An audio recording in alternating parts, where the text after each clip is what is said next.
سورہ یاسین کی آیت نمبر 21 کو پڑھنے میں کہیں آپ تو یہ مسٹیک نہیں کر رہے. اس کا جو پہلا لفظ ہے بعض حضرات اس پر زبر پڑھ دیتے ہیں، بعض پیش پڑھ دیتے ہیں اور پڑھتے ہیں اتبعوا، بعض پڑھتے ہیں اتبعوا.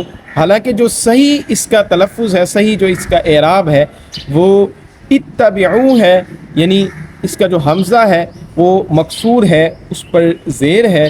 اس کی وجہ کیا ہے؟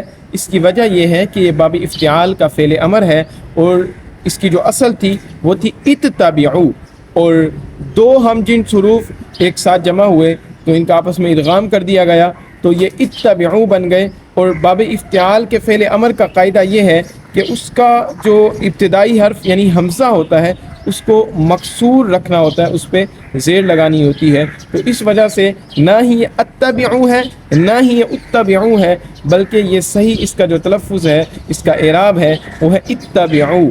اتبعوا من لا يسألكم اجرا وهم مهتدون.